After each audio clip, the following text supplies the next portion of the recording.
Welcome back to civil tech. Structural engineering drawing ലാബിൻ്റെ വൈവയ്ക്ക് ചോദിക്കാൻ ചാൻസ് ഉള്ള കുറച്ച് ക്വസ്റ്റ്യൻസിനെ കുറിച്ചാണ് ഇന്നത്തെ വീഡിയോയിൽ നമ്മൾ ഡിസ്കസ് ചെയ്യാൻ പോകുന്നത്. മെയിനായിട്ട് design of RCC and steel structure എന്ന് പറയുന്ന സബ്ജക്റ്റ് റിലേറ്റ് ചെയ്തിട്ടായിരിക്കും ക്വസ്റ്റ്യൻസ് വരുന്നത്. അതുപോലെ തന്നെ ടോസ് റിലേറ്റ് ചെയ്തും ക്വസ്റ്റ്യൻസ് ചോദിക്കാവുന്നതാണ്. അപ്പോൾ നമുക്ക് ഇന്നത്തെ വീഡിയോയിൽ ഇൻക്ലൂഡ് ചെയ്തിരിക്കുന്നത് DSRCC എന്ന് പറയുന്ന സബ്ജക്റ്റ് ബേസ് ചെയ്തിട്ട് നമ്മുടെ SCD ലാബിന് എന്തൊക്കെ ചോദിക്കാം എന്നുള്ളതാണ്. സോ ആദ്യത്തെ ക്വസ്റ്റ്യൻ തന്നെ ചോദിക്കാൻ ചാൻസ് ഉള്ളത് RCC. ആദ്യം RCCയുടെ ഫുൾ ഫോം ചോദിക്കാം. എന്താണ് RCCയുടെ ഫുൾ ഫോം എന്ന് പറയുന്നത്? Reinforced cement concrete. Okay, reinforced cement concrete. അതുപോലെ RCCക്ക് യൂസ് ചെയ്യുന്ന കോഡ് ബുക്ക് IS 456-2000. ഇതൊക്കെ ഫെമിലിയർ ആയിട്ടുള്ള ക്വസ്റ്റ്യൻസ് ആണ്. RCCയുടെ full form reinforced cement concrete. അതുപോലെ തന്നെ RCCക്ക് വേണ്ടിയിട്ട് യൂസ് ചെയ്യുന്ന കോഡ് ബുക്ക് IS 456-2000 ആണ്. അതുപോലെ തന്നെ അടുത്ത് നമുക്ക് അറിഞ്ഞിരിക്കേണ്ടത് സ്ട്രിപ്പിംഗ് ടൈം എന്തെന്നാണ്. സ്ട്രിപ്പിംഗ് ടൈം എന്ന് പറഞ്ഞാൽ നമ്മുടെ ഈ ഫോം വർക്ക് ഇല്ലേ, തട്ടടി എന്ന് പറയും, ആ ഫോം വർക്ക് റിലീസ് ചെയ്യുന്നതിൻ്റെ ഡേയ്സാണ് ഈ കൊടുത്തിരിക്കുന്നത്. അതും ഒന്ന് അറിഞ്ഞിരിക്കുക. കോളവും വാള് ബീംസ് ഏതൊക്കെയാണ്? കോളം, വാള്, ബീംസ്. ഇതിൻ്റെ വെർട്ടിക്കൽ ഫോം വർക്ക് ആണെങ്കിൽ 1 day ആണ്, 16 to 24 hours ആണ്. സ്ലാബിൻ്റെ സോഫിറ്റ് എന്ന് പറഞ്ഞാൽ നമ്മളിപ്പോൾ സ്ലാബ് എടുക്കുമ്പോൾ അതിൻ്റെ അണ്ടർ സർഫസ് അതിൻ്റെ സ്ട്രിപ്പിംഗ് ടൈം എന്ന് വെച്ചാൽ 3 day ആണ്. ബീമിൻ്റെ സോഫിറ്റ് ആണെങ്കിൽ 7 day ആണ്. അതുപോലെ നമ്മൾ ഈ ഫോം വർക്ക് റിലീസ് ചെയ്തിട്ട് അതിൽ എന്ത് കൊടുക്കുന്നുണ്ട്? പ്രോപ്സ് കൊടുക്കാറുണ്ട്, സപ്പോർട്ടിന് വേണ്ടിയിട്ട് പ്രോപ്സ് കൊടുക്കാറുണ്ട്. അപ്പോൾ ഈ പ്രോപ്സ് കൊടുക്കുമ്പോൾ അതൊരു 4.5 വരെ ആണെങ്കിൽ 7 days, 4.5ന് മുകളിലാണ് വരുന്നതെങ്കിൽ 14 days വരുന്നത്. ഇനി അത് ബീമിലോ ആർച്ചിലോ ഒക്കെ ആണെങ്കിൽ 4.5 എന്നുള്ളത് 6 meter എന്നാണ് പറയുന്നത്. അതിൽ 6 meter ആണെങ്കിൽ 14 days, 6 meterനേക്കാളും ഗ്രേറ്റർ ആണെങ്കിൽ 21 days ആണ് പറയുന്നത്. അതുപോലെ തന്നെ സ്റ്റീലിൻ്റെ ഗ്രേഡ്സ് അറിഞ്ഞിരിക്കണം. സ്റ്റീലിൻ്റെ ഗ്രേഡ്സ് എന്ന് പറഞ്ഞാൽ 250, 450, 500 ഒക്കെയാണ്. അതിന് കറസ്പോണ്ടിങ് XU/max/D. അതിൻ്റെ വാല്യൂ നിങ്ങൾ കാണാതെ പഠിച്ചില്ലെങ്കിലും കുഴപ്പമില്ല. നമ്മൾ ഗ്രേഡ്സ് ഒന്ന് അറിഞ്ഞിരിക്കുക. FE 250, FE 450, FE 500. അതിൽ FE 250 എന്ന് പറഞ്ഞാൽ മൈൽഡ് സ്റ്റീലാണ്. FE 450നും 500ഉം HYSD ബാറാണ്. അപ്പോൾ ഈ HYSDയുടെ ഫുൾ ഫോം വേണമെങ്കിൽ ചോദിക്കാം. എന്താണ്? High yield strength deformable bar. High yield strength deformable ബാറാണ് HYSDയുടെ ഫുൾ ഫോം. അതുപോലെ പിന്നെ ചോദിക്കാൻ ചാൻസ് ഉള്ളതെന്ന് പറയുമ്പോൾ നമ്മൾ DSRCC ചെയ്യുന്ന സമയത്ത് നമ്മൾ ഏത് മെത്തേഡാണ് യൂസ് ചെയ്യുന്നതെന്ന് ചോദിക്കാം. ലിമിറ്റ് സ്റ്റേറ്റ് മെത്തേഡാണ് യൂസ് ചെയ്യുന്നത്. ലിമിറ്റ് സ്റ്റേറ്റ് മെത്തേഡിൽ 2 മെത്തേഡ്സ് ഉണ്ട്. ലിമിറ്റ് സ്റ്റേറ്റ് കൊളാപ്സും ഉണ്ട്, ലിമിറ്റ് സ്റ്റേറ്റ് സർവീസിബിലിറ്റിയും ഉണ്ട്. അതിലുള്ള പാർഷ്യൽ സേഫ്റ്റി ഫാക്ടറും ചോദിക്കാം. ലിമിറ്റ് സ്റ്റേറ്റ് കൊളാപ്സ് എടുക്കുകയാണെങ്കിൽ ലിമിറ്റ് സ്റ്റേറ്റ് കൊളാപ്സിൽ കോൺക്രീറ്റ് 1.5 ആണ് പാർഷ്യൽ സേഫ്റ്റി ഫാക്ടർ, അല്ലെങ്കിൽ factor of safety. Factor of സേഫ്റ്റിയുടെ വാല്യൂ എന്ന് പറയുന്നത് 1.5ഉം സ്റ്റീൽ 1.15 ആണ്. ലിമിറ്റ് സ്റ്റേറ്റ് ഓഫ് സർവീസിബിലിറ്റി നോക്കുകയാണെങ്കിൽ കോൺക്രീറ്റ് 1, സ്റ്റീല് 1 ആണ്. ഈ കാണുന്നത് ഒരു ബീമിൻ്റെ ക്രോസ് സെക്ഷനാണ്. അപ്പോൾ ഈ ക്രോസ് സെക്ഷൻ എടുക്കുമ്പോൾ ഇതിൻ്റെ ടോട്ടൽ ഡെപ്ത് എടുത്താൽ അതിനെ ഞാൻ പറയുന്നത് എഫക്റ്റീവ് ഡെപ്ത് എന്നാണ്. എഫക്റ്റീവ് അല്ല, ഓവറോൾ ഡെപ്ത് എന്നാണ്. ഇതിൻ്റെ ടോട്ടൽ ഡെപ്തിനെയാണ് ഞാൻ എന്തെന്ന് പറയുന്നത്? Overall depth. അതുപോലെ തന്നെ ടോപ്പ് ടു ബാറിൻ്റെ സെൻറ്റർ, റീൻഫോഴ്സ്മെൻറ്റ് ബാറിൻ്റെ സെൻറ്റർ വരെയുള്ള ഡിസ്റ്റൻസ് എടുത്താൽ അതിനെ ഞാൻ പറയുന്നത് എഫക്റ്റീവ് ഡെപ്ത്.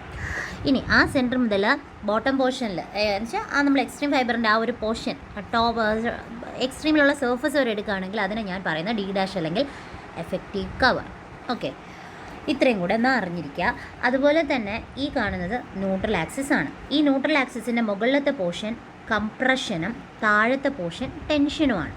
ഇനി ടെൻഷൻ പോർഷനിൽ മാത്രം, അതും ശ്രദ്ധിക്കുക, അതും അടുത്ത ക്വസ്റ്റ്യൻ ഉണ്ട്. ടെൻഷൻ പോർഷനിൽ മാത്രമേ നമ്മൾ റീൻഫോഴ്സ്മെൻറ്റ് കൊടുക്കുന്നുള്ളൂ. റീൻഫോഴ്സ്മെൻറ്റ് എന്ന് പറഞ്ഞാൽ കമ്പി, സ്റ്റീൽ ബാർസ്, അതാണ് ഉദ്ദേശിക്കുന്നത്. ടെൻഷൻ സൈഡ് എന്ന് വെച്ചാൽ ന്യൂട്രൽ ആക്സിസിൻ്റെ താഴെ ടെൻഷൻ സൈഡിൽ മാത്രമേ റീൻഫോഴ്സ്മെൻറ്റ് കൊടുക്കുന്നുള്ളൂ എങ്കിൽ അതിനെ നമ്മൾ പറയുന്നത് Zwingli reinforced B. Okay, Zwingli reinforced B.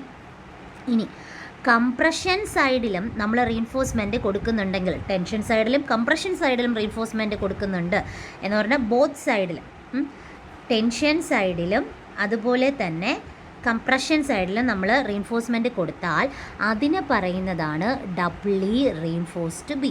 Okay, doubly reinforced B.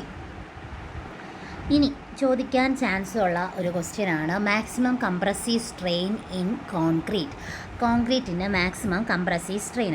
നമ്മൾ പറഞ്ഞു, ഇപ്പം ഞാനിതാ ഈ വരച്ചിരിക്കുന്നതാണ് എൻ്റെ ബീമിൻ്റെ ക്രോസ് സെക്ഷൻ. സോ അതിൻ്റെ സ്ട്രെയിൻ ഡയഗ്രാം വരയ്ക്കാൻ പറഞ്ഞാൽ ഈ ഒരു രീതിയിലാണ് വരുന്നത്. വരയ്ക്കാനും ചോദിക്കാറുള്ളതാണ്, നമുക്ക് വരയ്ക്കാൻ തന്നെ ക്വസ്റ്റ്യനായിട്ടും വരുന്നതാണ്. ഇതിൻ്റെ മാക്സിമം കംപ്രസീവ് സ്ട്രെയിൻ എന്ന് പറയുമ്പം ഇതിൻ്റെ എക്സ്ട്രീം ഫൈബറിലാണ്. ഇതാണ് ഈ ഒരു പോർഷനാണ് എന്തെന്ന് പറയുന്നത് കംപ്രസീവ് സ്ട്രെയിൻ എന്ന് പറയുന്നത്. മാക്സിമം കംപ്രസീവ് സ്ട്രെയിൻ 0.0035 ആണ് വരുന്നത്. അതുപോലെ നമുക്ക് അവിടെ ഉണ്ടാവുന്ന ടെൻഷനും ചോദിക്കാം. എന്ന് വെച്ചാൽ മാക്സിമം സ്ട്രെയിനിൻ ടെൻഷൻ റീൻഫോഴ്സ്മെൻറ്റ്.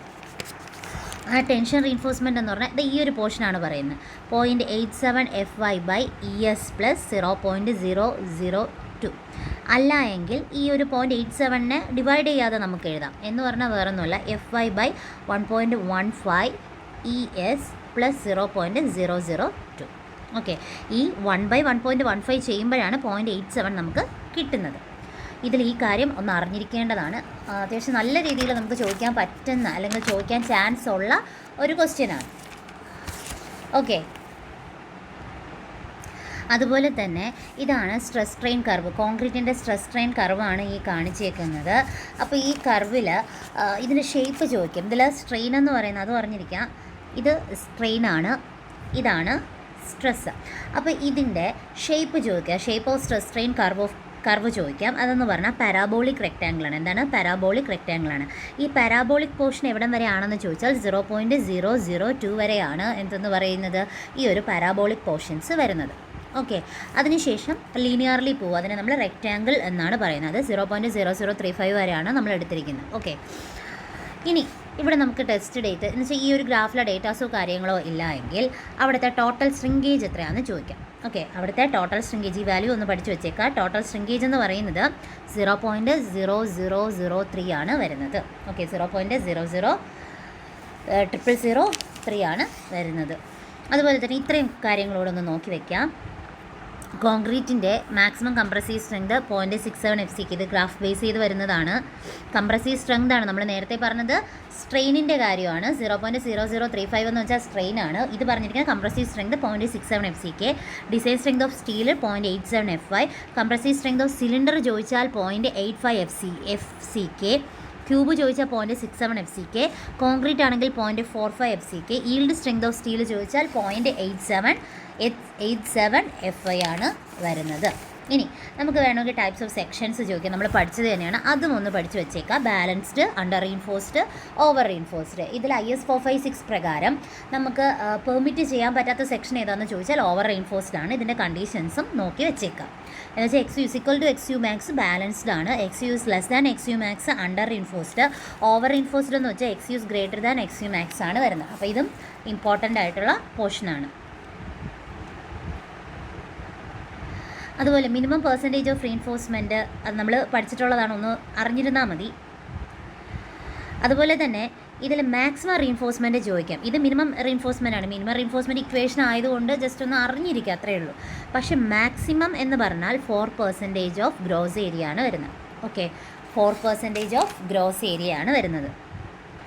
ഇനി ഇമ്പോർട്ടൻ്റ് ആയിട്ട് അറിഞ്ഞിരിക്കേണ്ട, ചിലപ്പോൾ വരച്ച് ചോദിക്കാം, അല്ലാതെ തന്നെ ചോദിക്കാം, അങ്ങനെ അറിഞ്ഞിരിക്കേണ്ട ഒരു ക്വസ്റ്റ്യനാണ് ഈ കാണുന്നത്.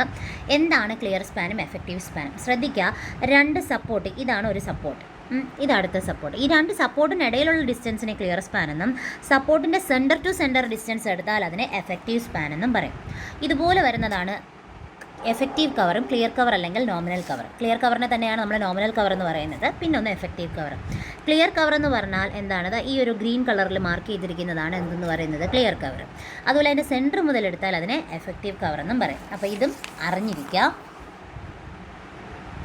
ഇനി അടുത്ത് പറയുന്നത് നോമിനൽ കവറാണ്. ഏതൊക്കെ നോമിനൽ കവർ കൊടുക്കാം? സ്ലാബിന് നോർമലി 20 mm ആണ്, ബീം 25, കോളം 40, ഫൗണ്ടേഷൻ 50 mm ആണ്. അപ്പം നോർമലി ഇപ്പോഴത്തെ കറണ്ട് വാല്യൂ ആണ് പറഞ്ഞിരിക്കുന്നത്. Slab 20, beam 25, column 40, foundation 50. ഇതിൽ തന്നെ സ്ലാബിന് നമുക്ക് 8, 10, 12 mm ഒക്കെ ബാർസ് പ്രൊവൈഡ് ചെയ്യാൻ പറ്റും.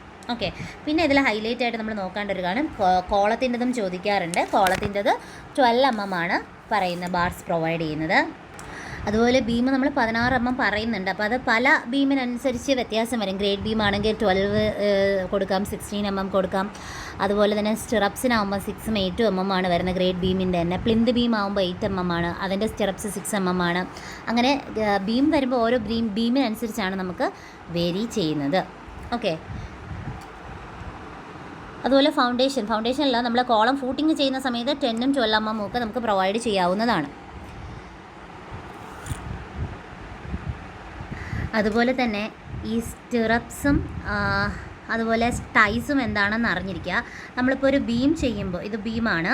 സോ ഈ ബീം ചെയ്യുന്ന സമയത്ത് നമ്മളിത് ഇതുപോലെ ഒരു സംഭവം കൊടുക്കാറില്ലേ? ഓക്കെ, ഒരു ഈക്വൽ ഡിസ്റ്റൻസ് ഒക്കെ വെച്ചിട്ടാണ് നമ്മൾ സ്പേസിങ് വെച്ചിട്ടാണ് നമ്മൾ കൊടുക്കുന്നത്. സോ ഇതിനെയാണ് നമ്മൾ സ്റ്റിറപ്പ് എന്ന് പറയുന്നത്.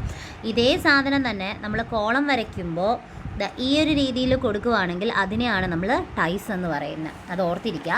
സ്പേസിങ് എപ്പോഴും കുറഞ്ഞിരിക്കുന്നതാണ് നല്ലത്. കാരണം കുറഞ്ഞിരിക്കുമ്പോൾ നമുക്ക് അത്രയും സ്ട്രെങ്ത് കൂടും, എന്നുവെച്ചാൽ ലോഡ്സ് ക്യാരി ചെയ്യാനുള്ള കപ്പാസിറ്റി കൂടും. അതുകൂടെ ശ്രദ്ധിക്കുക. ഡയമീറ്റർ കൂടുതലായി എടുക്കുന്നതാണ് ബെറ്റർ. അതേസമയം സ്റ്റിറപ്സും ടൈസും എന്നൊക്കെ പറയുമ്പോഴത്തേക്കും ഇതിൻ്റെ സ്പേസിങ് എപ്പോഴും കുറഞ്ഞിരിക്കുന്നതായിരിക്കും നല്ലത്.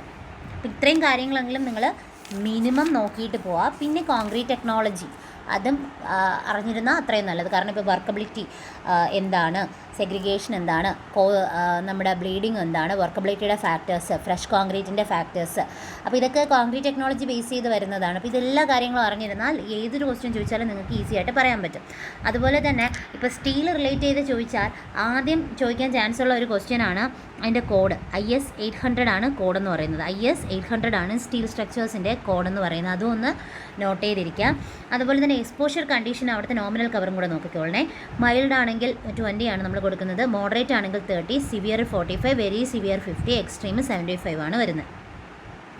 ഇനി വേണമെങ്കിൽ നമ്മൾ ഷിയറിൻ്റെ കണ്ടീഷനിൽ വരുന്ന സ്പേസിംഗ് ഒക്കെ ചോദിക്കാം. 0.75 300 mm ആണ് നമ്മൾ കോഡ് ബുക്കിൽ പറഞ്ഞിരിക്കുന്ന വാല്യൂസ്. അപ്പോൾ ഇതിൻ്റെ ഏറ്റവും ലെസ് വാല്യൂ എടുത്താൽ മതിയാവും. ഇനി സ്ലാബിൻ്റെ കാര്യം ചോദിക്കാം. സ്ലാബ് എത്ര ടൈപ്പ് ഉണ്ട്? സ്ലാബ് മെയിൻലി 2 ടൈപ്സ് ആണ്, 1 way ആൻഡ് 2 way. അപ്പോൾ അതെങ്ങനെയാണ് 1 way 2 way എന്ന് തിരിച്ചറിയുന്നതെന്ന് ചോദിച്ചാൽ ഈ ഒരു രീതിയാണ്. LY/LX ഈസ് ഗ്രേറ്റർ ദാൻ 2 ആണെങ്കിൽ അത് 1 way ആയിരിക്കും. LY/LX is less than or equal to 2 ആണെങ്കിൽ അത് 2 way ആയിരിക്കും. ഇതിൽ LY എന്ന് പറയുന്നത് ലോങ്ങർ സ്പാനും LX എന്ന് പറയുന്നത് ഷോർട്ടർ സ്പാനും ആണ്. അതുപോലെ തന്നെ 1 way സ്ലാബിൻ്റെ പ്രത്യേകതകളെന്ന് പറയുമ്പോഴത്തേക്കും നമ്മുടെ 1 way സ്ലാബ് എന്ന് പറയുമ്പോൾ ഇതിൻ്റെ റീൻഫോഴ്സ്മെൻറ്റ്, മെയിൻ റീൻഫോഴ്സ്മെൻറ്റ് കൊടുത്തിരിക്കുന്ന ഷോർട്ടർ സ്പാനിൽ അലോങ് ആയിട്ടായിരിക്കും കൊടുത്തിരിക്കുന്നത്. ഇപ്പോൾ ഞാൻ ഈ വരച്ചിരിക്കുന്ന ഇത് സ്ലാബാണെന്ന് വിചാരിക്കുക. ഇതാണ് ഇതിൻ്റെ ഷോർട്ടർ സ്പാൻ. ഇപ്പോൾ വരച്ചിരിക്കുമ്പോൾ തിരിച്ചാണ് തോന്നുന്നത്.